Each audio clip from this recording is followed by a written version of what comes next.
நலமாகிட வேண்டாமா? நலிவுற்றவர் வாழ்வினில் நீதி என்று நிலைத்திட வேண்டாமா? இயேசுவே காட்டிய வழியுண்டு, இயங்கிட நமக்கொரு நெறியுண்டு. இயேசுவே காட்டிய வழியுண்டு, இயங்கிட நமக்கொரு நெறியுண்டு. எதிர்நோக்கு வாருங்கள், கதிர் விளைந்திடும் காணுங்கள். எதிர்நோக்குடன் வாருங்கள், கதிர் விளைந்திடும் காணுங்கள். தந்தை மகன் தூயாவியாரின் பெயராலே ஆமென். நம் ஆண்டவராகிய இயேசு கிறிஸ்துவின் அருளும் கடவுளின் அன்பும் தூயாவியாரின் நட்புறவும் உங்கள் அனைவரோடும் இருப்பதாக. உம் ஆன்மாவோடும் இருப்பதாக. இறை இயேசுவுக்குள் பிரியமானவர்களே, இந்த கல்வாரி திருப்பலிக்கு உங்கள் அனைவரையும் அன்போடு அழைத்து நிற்கின்றேன். இன்றைய நாளிலே அன்னையாம் திருச்சபையோடு இணைந்து நாங்கள் புனிதர்கள் பேதுரு பவுலுடைய பேராலயங்களின் நேர்ந்தளிப்பு திருவிழாவை நாங்கள் இன்று நினைவு கூறுகின்றோம். திருச்சபையிலே 4 முக்கியமான ஆலயங்கள் காணப்படுகின்றது. அதில் 2 பெருங்கோயில் நேர்ந்தளிப்பு திருவிழாக்களை இன்று நாங்கள் நினைவு கூறுகின்றோம். ஆண்டவருக்கு நன்றி கூடுவோம். அனைத்தும் அவரிடமிருந்தே வருகின்றன, அனைத்தும் அவருக்காகவே வாழுகின்றன. அவர் என்றுமே எங்களை காக்க வழிநடாத்த ஆசீர்வதிக்க வேண்டும் என்று திருப்பலியில் மன்றாடுவோம். முக்கியமாக இந்த திருப்பலியிலே பங்கு கொள்ளும் ஒவ்வொருவருக்காகவும், முக்கியமாக தொலைக்காட்சியூடாக மற்றும் இணைய வழியூடாக பங்கு கொள்ளும் ஒவ்வொருவருடைய தேவைகள் வேண்டுதலுக்காக மன்றாடுவதோடு ஆண்டவர் என்றுமே எங்களை பாதுகாத்து வழி நடத்த வேண்டும் என்று திருப்பலியில் மன்றாடும். முக்கியமாக இந்த மாதமானது மரித்த சகல ஆன்மாக்களுக்காக மன்றாடும் விசுவாசிகளுக்காக நாங்கள் மன்றாடும் மாதமாக இருக்கின்றது. தொடர்ந்து நாங்கள் மன்றாடும் அனைத்து இறந்து போன அனைவருக்காகவும் நாங்கள் மன்றாடும்.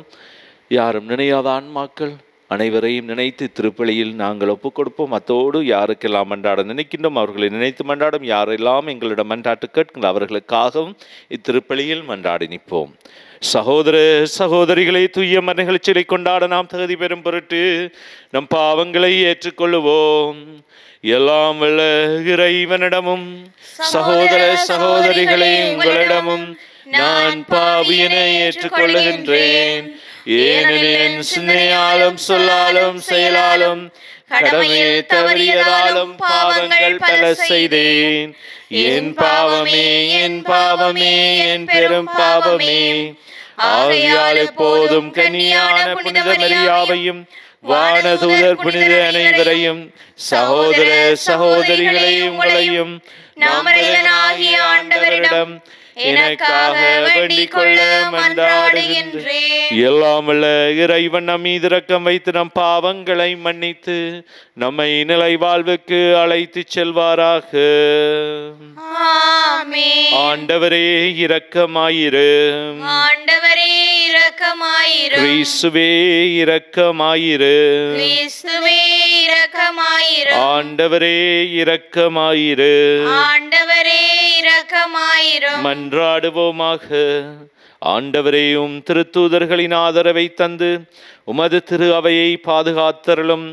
அவர்கள் வழியாக இறை அறிவின் தொடக்கத்தை பெற்றுக்கொண்ட திரு அவை அவர்கள் வழியாகவே இறுதி வரை விண்ணக அருளின் வளர்ச்சியை அடைவதாக. உம்மோடு தூயாவியாரின் ஒன்றிப்பில் இறைவனாய் என்றென்றும் வாழ்ந்து ஆட்சி செய்கின்ற நம் ஆண்டவரும் திருமகனுமாகிய இயேசு கிறிஸ்துவின் பேராலே உம்மை மன்றாடுகின்றோம். ஆமென். இப்போது என் உயிரை ஆண்மையுடன் கையளிப்பதன் மூலம் என் முதுமைக்கு நான் தகுதியுடையவன் என மெய்ப்பிப்பேன்.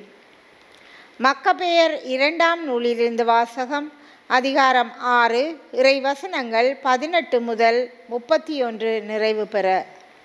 அந்நாள்களில் தலை சிறைந்த மறைநூல் அறிஞர்களுள் ஒருவரும் வயதில் முதிர்ந்தவரும் மாண்புறு தோற்றம் உடையவருமான எலயாசர் பன்றி இறைச்சி உண்ண தம் வாயை திறக்குமாறு கட்டாயப்படுத்தப்பட்டார். ஆனால் அவர் மாசு படிந்தவராய் வாழ்வதை விட மதிப்புடையவராய் இறப்பதை தேர்ந்து கொண்டு இறைச்சியை வெளியே துப்பிவிட்டு தாமாகவே சித்திரவதை கருவியை நோக்கி சென்றார். உயிர்மேல் ஆசை இருப்பினும் திருச்சட்டம் விலக்கியிருந்த பண்டங்களை சுவைத்தும் பாராமல் தள்ளிவிட துணியும் எல்லாரும் இவ்வாறே செய்ய வேண்டும். சட்டத்திற்கு எதிரான அந்த பலி விருந்துக்கு பொறுப்பாயிருந்தவர்கள் அவரோடு கொண்டிருந்த நீண்டகால பழக்கம் காரணமாக அவரை ஒதுக்கமாக அழைத்து சென்று அவர் உண்ணக்கூடிய இறைச்சியை அவரே தயாரித்து கொண்டு வருமாறும் மன்னன் கட்டளையிட்டபடி பலியிடப்பட்ட இறைச்சியை உண்பது போல நடிக்குமாறும் அவரை தனிமையில் வேண்டிக் கொண்டார்கள். இவ்வாறு செய்வதால் அவர் சாவினின்று காப்பாற்றப்படுவர் என்றும் அவரோடு அவர்கள் கொண்டிருந்த பழைய நட்பின் காரணமாக மனித நேயத்தோடு நடத்தப்படுவார் என்றும் அவர்கள் எண்ணினார்கள். ஆனால் எலியாசர் தமது வயதுக்குரிய தகுதிக்கும் முதுமைக்குரிய மேன்மைக்கும் நரை முடிக்குரிய மாண்புக்கும் சிறு வயது முதல் தாம் நடத்தியிருந்த மாசற்ற வாழ்க்கைக்கும் கடவுள் கொடுத்திருந்த திருச்சட்டத்திற்கும் ஏற்றபடி மேலான முறையில் உறுதி பூண்டவராய் உடனே தமது முடிவை தெரிவித்து தம்மை கொன்று விடுமாறு கூறினார். அவர் தொடர்ந்து இவ்வாறு நடிப்பது எனது வயதுக்கு ஏற்றதல்ல. ஏனெனில் 90 வயதான எலியாசர் அந்நியருடைய மறையை ஏற்றுக்கொண்டு விட்டார் என இளைஞர்கள் பலர் எண்ணக்கூடும். குறுகிய நிலையில்லாத வாழ்வுக்காக நான் இவ்வாறு நடிப்பேனாகில் என் பொருட்டு அவர்கள் நெறி பிறழ நேரிடும். அவ்வாறு நேரிட்டால் அது என் முதுமையை நானே களங்கப்படுத்துவதும் இழிவுபடுத்துவதும் ஆகும். மனிதரின் தண்டனை நின்று நான் தற்காலிகமாக விடுபட்டாலும் உயிரோடு வாழ்ந்தாலும் இறந்தாலும் நான் எல்லாம் வல்லவருடைய கைக்கு தப்ப முடியாது. ஆகவே இப்போது என் உயிரை ஆண்மையுடன் கையளிப்பதன் மூலம் என் முதுமைக்கு நான் தகுதியுடன் என மெய்ப்பிப்பேன். மதிப்புக்குரிய தூய சட்டங்களுக்காக விருப்போடும் பெருந்தன்மையோடும் எவ்வாறு இறப்பது என்பதற்கு ஓர் உயரிய எடுத்துக்காட்டை விட்டு செல்வேன் என்றார். இதெல்லாம் கூறி முடித்ததும் அவர் சித்திரவதை கருவியை நோக்கி சென்றார். சற்று முன் அவரை கனிவோடு நடத்தியவர்கள் இப்போது கல் நெஞ்சராய் மாறினார்கள். ஏனெனில் அவர் கூறியது அவர்களுக்கு மடமையாக தோன்றியது. அடிபட்டதால் இறக்கும் தருவாயில் இருந்தபோது அவர் அழுது புலம்பி, நான் சாவினின்று விடுவிக்கப்பட்டிருக்கலாம் என்றாலும் அடியினால் என் உடலில் ஏற்படும் கொடிய துன்பங்களை தாங்கிக் கொள்கின்றேன். ஆண்டவருக்கு நான் அஞ்சுவதால் என் உள்ளத்தில் மகிழ்ச்சியோடு இவற்றை ஏற்றுக்கொள்ளுகின்றேன். ஆண்டவர் தம் தூய ஞானத்தால் இவற்றையெல்லாம் அறிகிறார் என்றார். இவ்வாறு எலியாசர் உயிர் துறந்தார். அவருடைய இறப்பு இளைஞர்களுக்கு மட்டுமல்ல, அவருடைய நாட்டு மக்கள் அனைவருக்குமே சான்றாண்மைக்கு எடுத்துக்காட்டாகவும் நற்பண்புக்கு அடையாளமாகவும் விளங்கியது. இது ஆண்டவர் வழங்கும் அருள்வாக்கு. இறைவனுக்கு நன்றி. திருப்பாடல் 3 உங்கள் பல்லவியாக 5b உங்கள் பதிலாக. ஆண்டவரே எனக்கு ஆதரவு. ஆண்டவரே எனக்கு ஆதரவு. ஆண்டவரே எனக்கு ஆதரவு. ஆண்டவரே என் எதிரிகள் எவ்வளவாய் பெருகிவிட்டனர். என்னை எதிர்த்து எழுவோர் எத்தனை மிகுந்து விட்டனர். கடவுள் அவனை விடுவிக்க மாட்டார் என்று என்னை குறித்து சொல்வோர் பலர். ஆண்டவரே எனக்கு ஆதரவு. ஆயினும் ஆண்டவரே நீரே என்னை காக்கும் கேடயம். நீரே என் ஆட்சி. என்னை தலை நிமிர செய்பவரும் நீரே. நான் உரத்த குரலில் ஆண்டவரிடம் மன்றாடுகின்றேன். அவர் தமது திருமலையிலிருந்து எனக்கு பதிலளிப்பார். ஆண்டவரே எனக்கு ஆதரவு. நான் படுத்துறங்கி விழித்தெழுவேன். ஏனெனில் ஆண்டவரே எனக்கு ஆதரவு. என்னை சூழ்ந்திருக்கும் 1000 பகைவருக்கு நான் அஞ்ச மாட்டேன். ஆண்டவரே எழுந்தருளும். என் கடவுளே என்னை மீட்டருளும். ஆண்டவரே எனக்கு ஆதரவு. ஆண்டவரே எனக்கு ஆதரவு.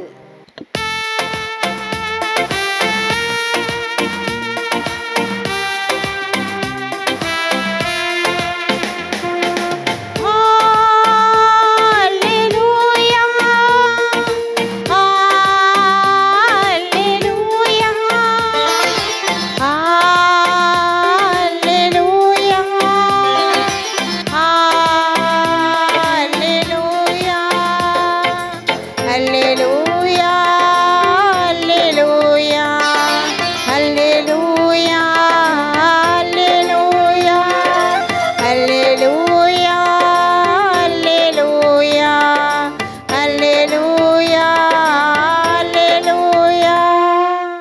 கடவுள் நம் மீது அன்பு கொண்டு தம் மகனை நம் பாவங்களுக்காக கழுவாயாக அனுப்பினார். அல்லேலூயா. அல்லேலூயா அல்லேலூயா அல்லேலூயா அல்லேலூயா.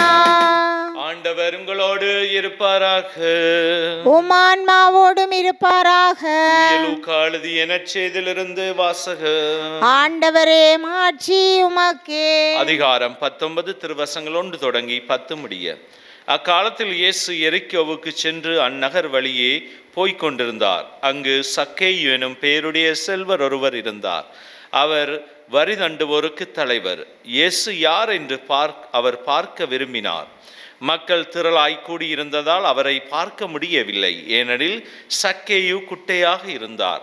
அவர் முன்னே ஓடிப்போய் அவரை பார்ப்பதற்காக ஒரு காட்டு அத்திமரத்தில் ஏறிக்கொண்டார். இயேசு அவ்வழியே தான் வரவிருந்தார். இயேசு அந்த இடத்திற்கு வந்தவுடன் அன்னார்ந்து பார்த்து அவரிடம், சக்கேயு, விரைந்து இறங்கி வாரும், இன்று உமது வீட்டில் நான் தங்க வேண்டும் என்றார். அவர் விரைவாய் இறங்கி வந்து மகிழ்ச்சியோடு அவரை வரவேற்றார். இதை கண்ட யாவரும், பாவியிடம் தங்கப் போகின்றாரே இவர் என்று முணுமுணுத்தனர். சக்கேயு எழுந்து நின்று, ஆண்டவரே, என் உடைமைகளில் பாதியை ஏழைகளுக்கு கொடுத்து விடுகிறேன். எவர் மீதாவது பொய்க்குற்றம் சுமத்தி ஏதாவது கவர்ந்திருந்தால் நான் அதை 4 மடங்காக திரும்பி கொடுத்து விடுகிறேன் என்று அவரிடம் கூறினார். இயேசு அவரை நோக்கி, இன்று இந்த வீட்டிற்கு மீட்பு உண்டாயிற்று. ஏனெனில் இவரும் ஆபிரகாமின் மகனே. இழந்து போனதை தேடி மீட்கவே மானிட மகன் வந்திருக்கின்றார் என்று சொன்னார். இது வாழ்வு தரும் நம் ஆண்டவர் இயேசு கிறிஸ்துவின் நற்செய்தி. கிறிஸ்துவே உமக்கு புகழ். இறை இயேசுவுக்குள் பிரியமானவர்களே, இன்றைய நாள் வாசகங்களுக்கு நாங்கள் காது கொடுக்கும் போது இன்றைய முதல் வாசகமானது ஆண்டவர் என்று போதும், ஆண்டவர் தான் முக்கியமானவர், ஆண்டவரை விட்டு வேறு எதுவும் எனக்கு முக்கியம் இல்லை என்று முழுமையாக தன்னையே தனது வாழ்வையை தியாகம் செய்யும் எலியாசாருடைய வாழ்வை நாங்கள் இன்றைய முதல் வாசகத்தில் பார்க்கலாம். பண்டிகை இறைச்சியை சாப்பிடும்படி அவரை கட்டாயப்படுத்தினாலும் அவர் தனது வாழ்வை நான் கொடுத்து விடுவேன், கடவுளுக்கு எதிராக நான் போக மாட்டேன், கடவுள் எனக்கு முக்கியம், கடவுளுக்காகவே தனது உயிரை கொடுப்பதற்கு அவர் பயப்படவே இல்லை. ஏனென்றால் கடவுளை முக்கியப்படுத்தும் போது வேறு எதுவும் முக்கியப்படாது எங்களோட வாழ்வில். அதை இன்று எலியாசார் தனது வாழ்விலே எடுத்து காட்டினார் எல்லோருக்கும். எனவே கடவுளை நாங்கள் முக்கியப்படுத்தும் போது கடவுள் எங்களுடைய வாழ்க்கையை ஆசீர்வதிக்கின்றார், முழுமையாக மகிமைப்படுத்துகின்றார், எங்களையும் ஒரு நல்லொரு நிலைக்கு கொண்டு வந்து விடுகின்றார் ஆண்டவர். எனவே இன்றைய நற்செய்திக்குள் நாங்கள் வரும்போது, நுழையும் போது நாங்கள் பார்த்தால் ஆண்டவர் எங்களுடைய வாழ்வை எப்படி பார்க்கின்றார் என்பதை நாங்கள் பார்க்கலாம். பாவிகளை என்று சொல்லும்போது நாங்களும் இருக்கின்றோம். பாவிகளாகிய யாரையுமே கைவிடுவதாக இல்லை.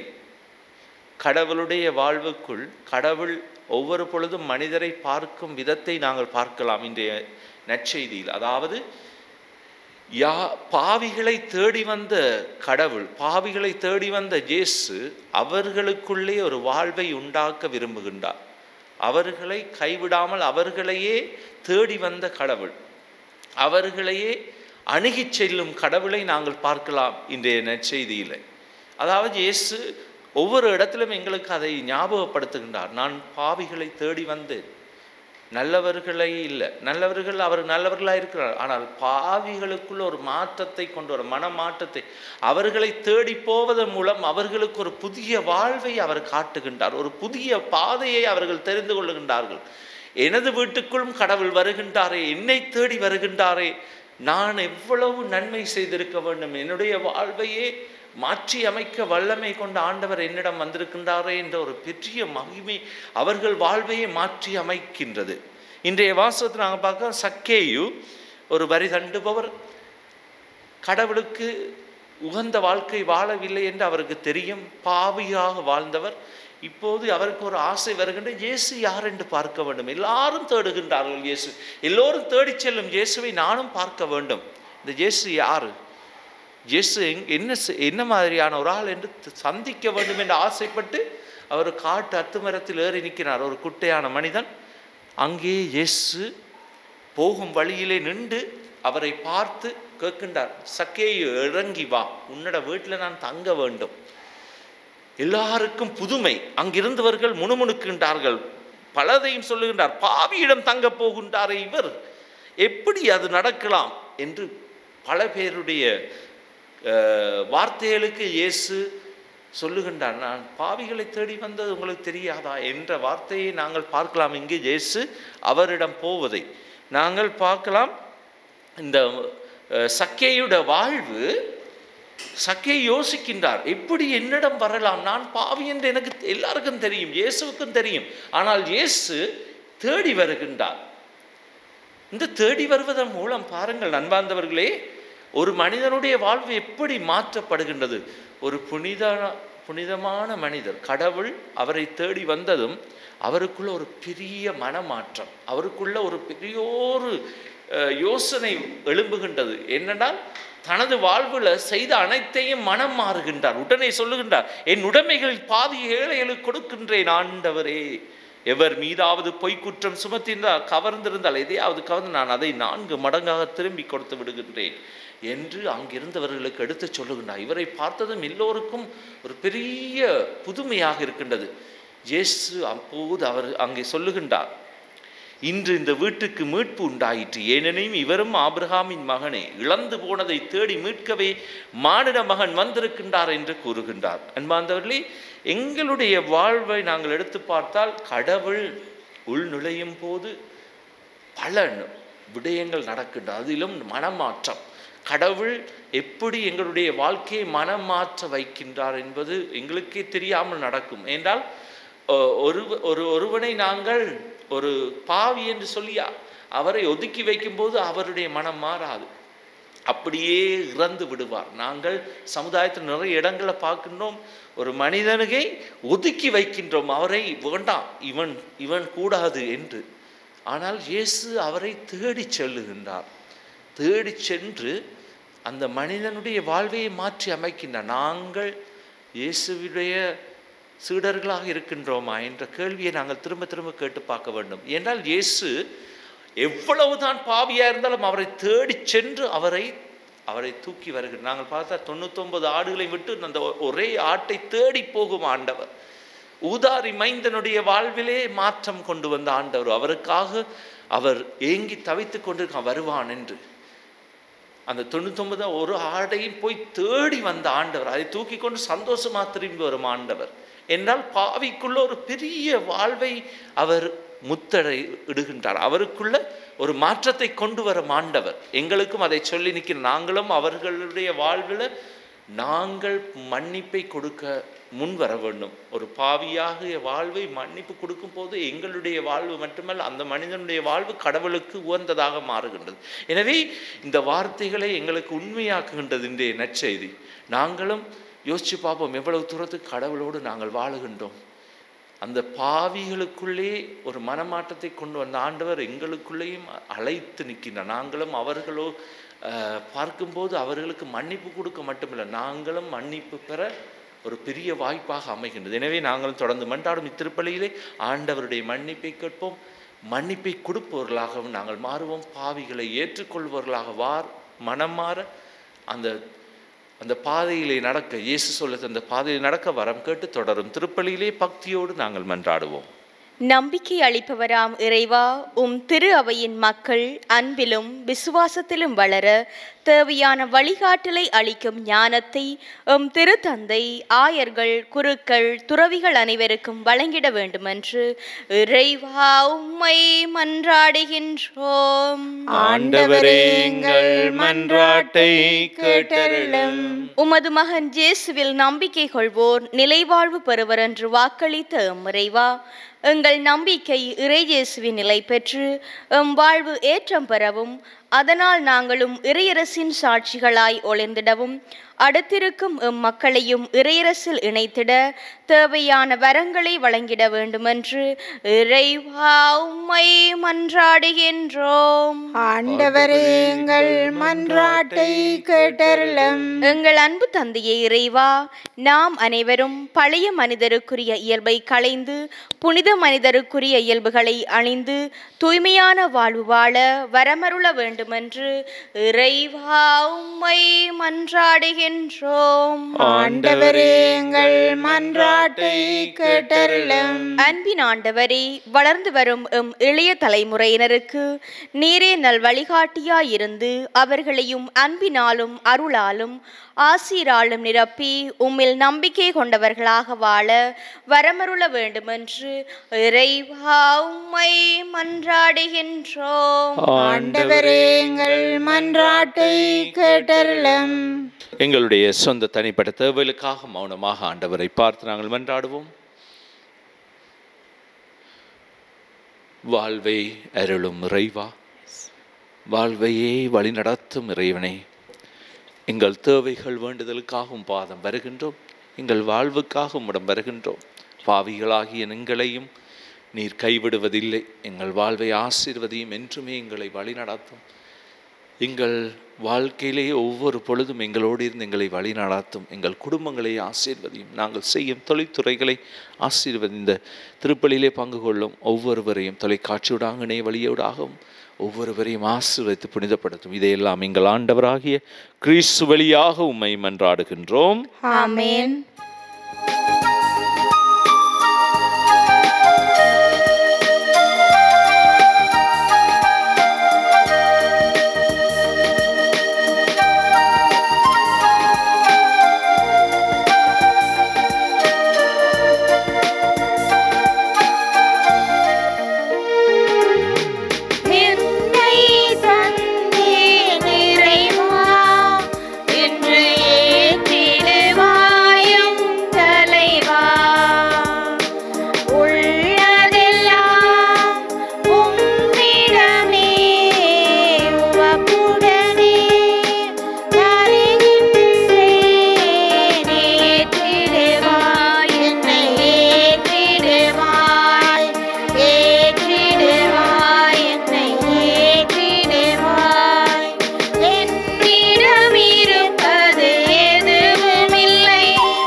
சகோதர சகோதரிகளே, என்னுடையதும் உங்களுடையதுமான இப்பலி எல்லாம் வல்ல தந்தையாக இறைவனை கேட்டதாகும்படி மன்றாடுங்கள். ஆண்டவர் தமது பெயரின் புகழ்ச்சிக்காகவும் மாட்சிக்காகவும் நமது நன்மைக்காகவும் புனித திருவை அனைத்தின் நலனுக்காகவும் உமது கையிலிருந்து இப்பலியை ஏற்றுக்கொள்வாராக. ஆண்டவரே, எங்கள் பணியின் காணிக்கையை ஒப்புக் கொடுத்து உமது கனிவை வேண்டுகின்றோம். அதனால் பேதுரு பவுல் எனும் திருத்தூதர்களின் பணியால் நாங்கள் பெற்றுக்கொண்ட உண்மை எங்கள் இதயங்களில் நிறைவாக நிலை பெறுவதாக எங்கள் ஆண்டவராகிய கிறிஸ்து வழியாக உம்மை மன்றாடுகின்றோம். ஆமென். ஆண்டவர் உங்களோடு இருப்பாராக. உம் ஆன்மாவோடும் இருப்பாராக. இதயங்களை மேலே எழுப்புங்கள்.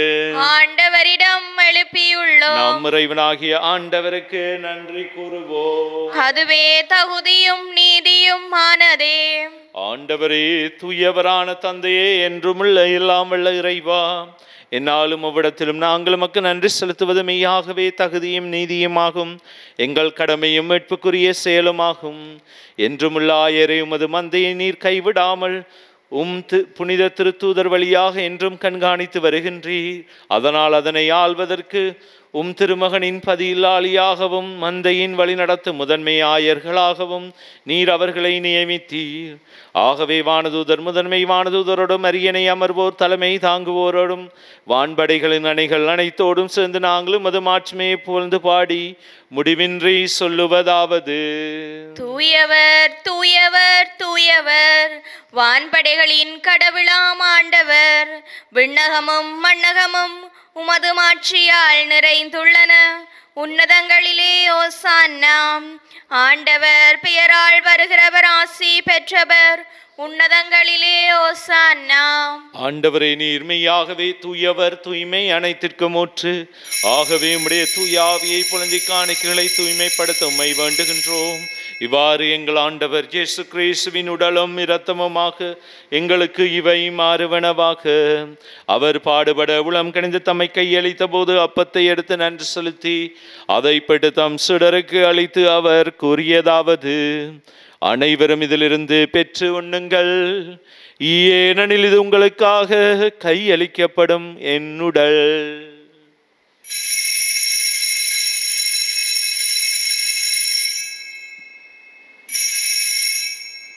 அவ்வண்ணமே இரவு விருந்தை அருந்திய பின் கிண்ணத்தையும் எடுத்து மீண்டும் உமக்கு நன்றி கூறி தம் சீடருக்கு அளித்து அவர் கூறியதாவது: அனைவரும் இதிலிருந்து பெற்று பருகுங்கள். ஏனெனில் இது புதிய நிலையான உடன்படிக்கைக்குரிய என் இரத்தத்தின் கிண்ணம். இது பாவ மன்னிப்புக்கென்று உங்களுக்காகவும் பலருக்காகவும் சிந்தப்படும். இதை என் நினைவாக செய்யுங்கள்.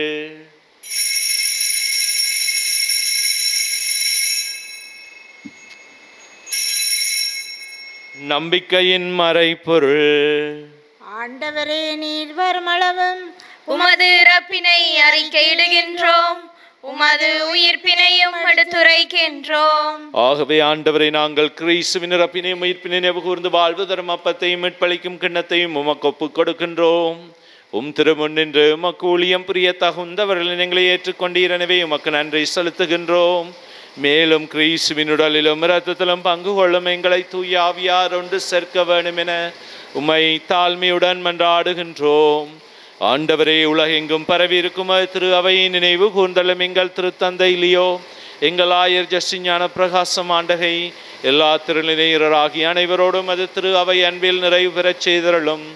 மேலும் உயிர்த்தலும் நோக்கிடம் தீல் கொள்ளும் எங்கள் சகோதர சகோதரிகளையும் இறந்தோர் அனைவரையும் இரக்கத்துடன் நினைவு கூர்ந்து உமது திருமுக ஒளியினுள் ஏற்றலும் எங்கள் அனைவர் மீதும் இரக்கமாயிரும்.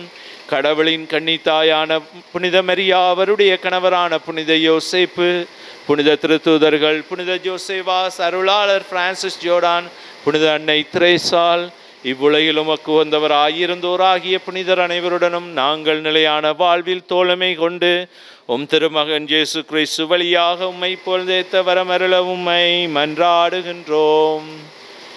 இவர் வழியாக இவரோடு இவரில் எல்லாம் வல்ல இறைவனாகிய தந்தையே, தூயாவியாரின் ஒன்றிப்பில் எல்லா புகழும் மாட்சியும் என்றென்று உமக்கு உரியதே.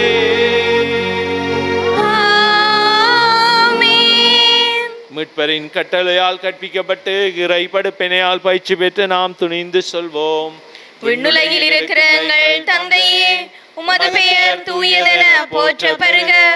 உமது ஆட்சி வருக. உமது திருவுளம் விண்ணுலகில் நிறைவேறுவது போல மண்ணுலகிலும் நிறைவேறுக. எங்கள் அன்றாட உணவை இன்று எங்களுக்கு தாரும். எங்களுக்கு எதிராக குற்றம் செய்வோரை நாங்கள் மன்னிப்பது போல எங்கள் குற்றங்களை மன்னியும். எங்களை சோதனைக்குட்படுத்தாதேயும், தீமையிலிருந்து எங்களை விடுவித்தருளும். ஆண்டவரை, தீமை அனைத்திலிருந்தும் எங்களை விடுவித்து எங்கள் வாழ்நாளில் அமைதியை கனிவுடன் அருள உம்மை மன்றாடுகின்றோம். உமது இரக்கத்தின் உதவியால் நாங்கள் பாவத்திலிருந்து எப்போதும் விடுதலை பெற்று யாதொரு கலக்கமின்றி நலமாயிருப்போமாக. நாங்கள் நம்பியிருக்கும் பேரின்ப வாழ்வையும் மீட்பராகிய இயேசு கிறிஸ்துவின் வருகையும் மகிழ்ச்சியுடன் எதிர்பார்த்திருக்கின்றோம். ஏனெனில் ஆட்சியும் வல்லமையும் மாட்சியும் என்றென்றும் உமதே. ஆண்டவரே இயேசு கிறிஸ்துவே, அமைதியை உங்களுக்கு விட்டு செல்லுகின்றேன், என் அமைதியை உங்களுக்கு அளிக்கின்றேன். என்றும் திருத்தூதர்களுக்கு மொழிந்தீரே. எங்கள் பாவங்களை பாராமலும் திருச்சபையின் விசுவாசத்தை கண்ணோக்கி அதற்கு அமைதியை மட்டுமே அழைத்திரள திருவிழம் கொள்வீராக. என்றென்றும் வாழ்ந்து ஆட்சி செய்கின்றவர் நீரே. ஆண்டவருடைய அமைதி உங்களோடு என்றும் இருப்பதாக. உம் ஆன்மாவோடும் இருப்பதாக. ஒருவருக்கொருவர் ஆண்டவர் இயேசுவின் அமைதியை நாங்கள் பகிர்ந்து கொள்வோம். உங்கள் அனைவருக்கும் அமைதி உரித்தாக. உலகின் பாவங்களை போக்கும் இறைவனின் செம்மறியே, எங்கள் மேல் இரக்கமாயிரும். உலகின் பாவங்களை போக்கும் இறைவனின் செம்மறியே, எங்கள் மேல் இரக்கமாயிரும். உலகின் பாவங்களை போக்கும் இறைவனின் செம்மறியே, எமக்கு அமைதியை அளித்தருளும். இதோ இறைவனின் செம்மறி, இதோ உலகின் பாவங்களை போக்குகின்றவர். செம்மறியின் விருந்துக்கு அழைக்க பெற்றோர் பேறு பெற்றோர். ஆண்டவரே, நீர் என் இல்லத்தில் எழுந்தருள நான் தகுதியற்றவள். ஆனால் ஒரு வார்த்தை மட்டும் சொல்லி அருளும், எனது ஆன்மா நலமடையும். கிறிஸ்துவின் திரு ரத்தம் என்னை காத்து முடியில்லாத வாழ்வுக்கு அழைத்து செல்வதாக. ஆமென். நற்கருணை ஆன்மீக ஜெபம். நற்கருணையில் உயிருடலாக வீற்றிருக்கும் ஆண்டவராகிய இயேசுவே, இத்தருணத்தில் அருட்சாதன வடிவில் உம்மை பெற்றுக்கொள்ள இயலாததால் நான் உம்மை ஆன்மீக ரீதியில் பெற்றுக்கொள்ள மிகுந்த ஆசையாயிருக்கின்றேன். ஆண்டவராகிய இயேசுவே, என் உள்ளத்தில் எழுந்தருளி வாரும். ஆமேன்.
ஆண்டவரே, நிலை வாழ்வு அளிக்கும் வார்த்தைகள் உம்மிடமே தானே உள்ளன. ஏனெனில் நீர் மெஸ்ஸியா, கடவுளின் மகன் என்று நாங்கள் நம்புகின்றோம். நன்றி கூறி மன்றாடுவோமாக. ஆண்டவரே, விண்ணக உணவால் ஊற்றம் பெற்ற மக்கள் நாங்கள் பேதுரு, பவுல் எனும் திருத்தூதர்களின் நினைவு கொண்டாட்டத்தில் பேரின்பம் கொள்ள உம்மை வேண்டுகின்றோம். இத்திருத்தூதர்களுடைய பாதுகாவலால் வழி நடத்த பெறும் அருளை நாங்கள் பெற்றுக்கொள்வோமாக. எங்கள் ஆண்டவராகிய கிறிஸ்து வழியாக உம்மை மன்றாடுகின்றோம். ஆண்டவர் உங்களோடு இருப்பாராக. உம் ஆன்மாவோடும் இருப்பாராக. எல்லாம் வல்ல இறைவன் தந்தை, மகன், தூயாவியாரின் ஆசி உங்கள் மீது இறங்கி உங்களோடு என்றும் தங்குவதாக. ஆமென். சென்று வாருங்கள், திருப்பலி நிறைவேறிற்று. இறைவனுக்கு நன்றி.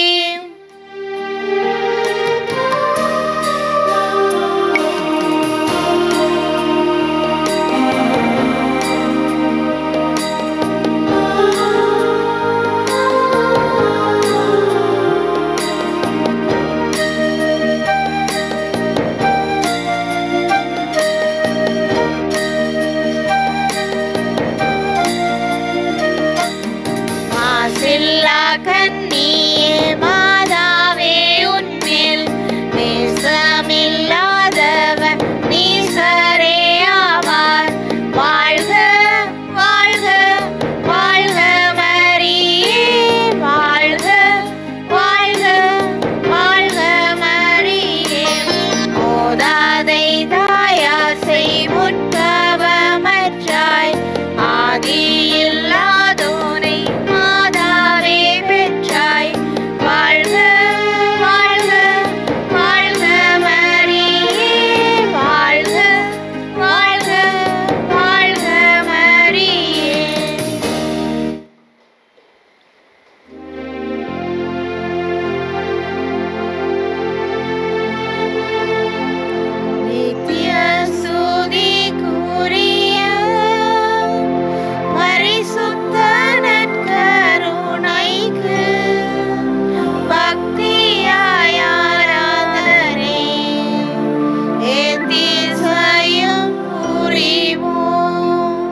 திருச்சிலுவை அடையாளத்தினாலே எங்கள் பகைவரிடமிருந்து எங்களை மீட்டள்ளும். எங்கள் இறைவா, தந்தை, மகன், தூய ஆவியின் பெயராலே ஆமென்.